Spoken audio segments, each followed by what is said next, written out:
Olá amigos, tudo bem com vocês? Mais um vídeo aí para o canal Jovens que Lembram. Hoje quero falar sobre o estado da vossa fé. O que é a fé? Em Hebreus, capítulo 11, versículo 1 diz assim: Ora, a fé é a certeza de coisas que se esperam, a convicção de fatos que se não veem. Ou seja, acreditar naquilo que você não vê. E sem fé é impossível agradar a Deus. Mas como a gente adquire essa fé, né? Lá em Romanos, capítulo 10, versículo 17, diz assim, ó: E assim a fé vem pela pregação, e a pregação pela palavra de Cristo. Então veio pelo ouvir, pela pregação da palavra de Cristo. Hoje vou trazer para vocês dois relatos, né, que Jesus ele avaliou a fé, o estado da fé de uma mulher e depois dos seus discípulos. Mas antes, é interessante você saber que a fé é como uma bateria. Ela às vezes está alta, está baixa. O apóstolo Paulo, lá em Tessalonicenses, 1 Tessalonicenses capítulo 3, versículo 5, ele manda Timóteo para a igreja de Tessalônica para saber a condição dos irmãos que estavam ali. Olha só, 1 Tessalonicenses capítulo 3, versículo 5.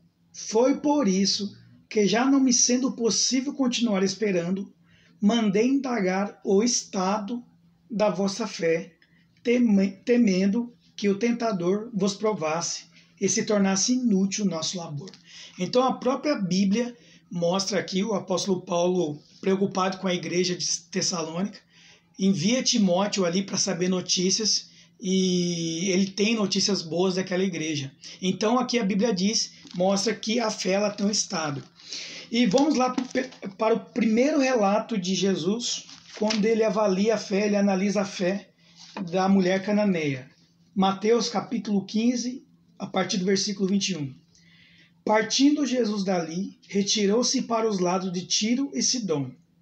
Eis que uma mulher cananeia que viera daquelas regiões clamava: Senhor, filho de Davi, tem compaixão de mim, minha filha está horrivelmente endemoniada. Ele, porém, não lhe respondeu palavra. E os seus discípulos, aproximando-se, rogaram-lhe: Despede-a, pois vem clamando atrás de nós. Mas Jesus respondeu: Não fui enviado senão as ovelhas perdidas da casa de Israel. Ela, porém, veio e o adorou, dizendo: Senhor, socorre-me. Então ele respondendo, disse: Não é bom tomar o pão dos filhos e lançá-lo aos cachorrinhos. Ela, contudo, replicou: Sim, Senhor, porém os cachorrinhos comem das migalhas que caem da mesa dos seus donos. Então lhe disse Jesus: Ó mulher, grande é a tua fé, faça-te contigo como queres.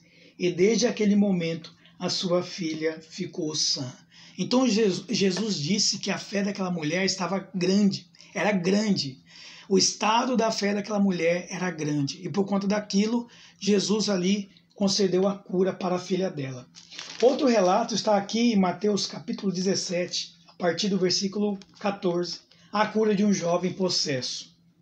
E quando chegaram para junto da multidão, aproximando-se dele um homem que se ajoelhou e disse: Senhor, compadece-te de meu filho, porque é lunático e sofre muito, pois muitas vezes cai no fogo e outras muitas na água. Apresentei-o a teus discípulos, mas eles não puderam curá-lo. Jesus exclamou: Ó geração incrédula e perversa, até quando estarei convosco? Até quando vos sofrerei? Trazei-me aqui o menino. E Jesus repreendeu o demônio, e este saiu do menino. E desde aquela hora ficou o menino curado. Então os discípulos, aproximando-se de Jesus, perguntaram em particular: Por que motivo não podemos nós expulsá-lo? E ele lhe respondeu: Por causa da pequenez da vossa fé. Pois em verdade vos digo que se tiverdes fé como um grão de mostarda, direis a este monte: passe daqui para acolá, e ele passará.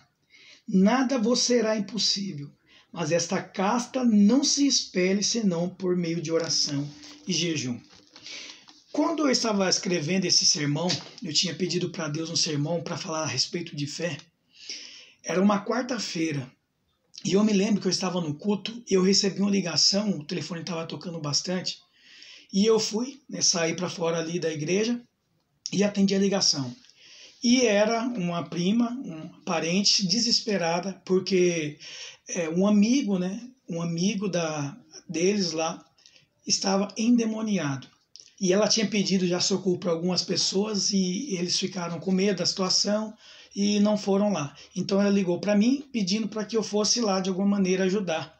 Naquele momento eu chamei alguns irmãos da igreja, anciãos, eu era ancião também naquela época, e a gente contei a situação, começamos a orar. Um irmão nosso muito querido, o Reginaldo, disse assim: orem, confessem os vossos pecados, porque Satanás ele acusa.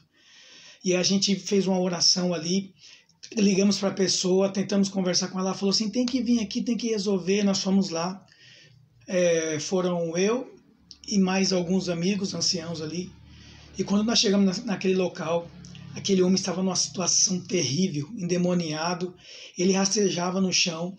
Nós chegamos ali, tinha as pessoas olhando ali o que estava acontecendo, em volta, os parentes, amigos, e a gente, para segurar aquele homem, foi mais ou menos umas 5 pessoas. Eu lembro que eu segurei um braço só, e nós começamos a orar, a citar ali o Salmo 91, e nada, e estava passando ali minutos, e estava chegando quase uma hora, eu falando: meu Deus do céu, mas esse demônio não sai, esse homem. Irmãos, a mulher que estava ali, ela falou assim: eu vou ter que chamar outras pessoas para expulsar, né? Para expulsar, porque vocês não estão conseguindo. E naquele momento ali, eu chocado com a situação, aquele demônio ele começou a falar assim: pouca fé, pouca fé. Ele começou a falar que a nossa fé, a fé dos anciãos ali que estavam ali, juntamente comigo, que era um ancião, a nossa fé era baixa, era pouca. E isso na hora me impactou muito. E quando ela foi chamar algumas pessoas, ela tinha chegado com vários pastores de outras igrejas, naquele momento ali o demônio, a gente orando ali, o demônio cessou, saiu, e aquele homem foi dormir. Oramos ali com esses outros pastores das outras igrejas, oramos. Quando eles foram embora, novamente ali a pessoa ficou possessa.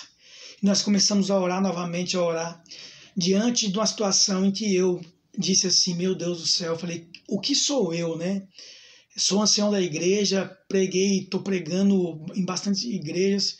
Falei: mas se não for, Senhor, por ti, meu Pai, esse homem aqui, esse demônio, ele não vai sair. E nós estamos sendo aqui envergonhados, Pai. E quando a gente começou a refletir sobre isso, a pensar sobre isso, aquele demônio saiu. E ali eu falei assim: Senhor, se não for pelo Senhor, se não for pela tua graça, pela tua misericórdia, o que há de nós, né? O que vem a ser a nossa fé, né? O que é a nossa fé diante da tua grandeza, né? O que é a nossa fé se não for o Senhor na nossa vida? E eu refleti muito isso. E quando eu terminei, fiz esse sermão, eu usei muito no final dos sermões essa história, contando esse relato, que quando a gente acha que é por nós, é mérito nosso, que a gente vai ali fazer uma ação, infelizmente nós somos envergonhados. E o demônio joga na nossa cara que nós temos pouca fé. Só que quando ali naquele momento eu mesmo falando por mim, né? Naquele momento eu entendi que eu não era nada sem a graça e a misericórdia de Jesus Cristo. Aquele demônio, acredito que todos os meus companheiros ali, meus amigos ali, também tiveram essa percepção, aquele demônio saiu e foi expulso. E depois, né, de algum tempo perguntei, não fiquei sabendo mais de casos de possessão, e eu comecei a refletir muito sobre isso, que a nossa vida, a nossa fé, ela tem que estar ligada com Cristo, tem que estar ligada à palavra de Deus.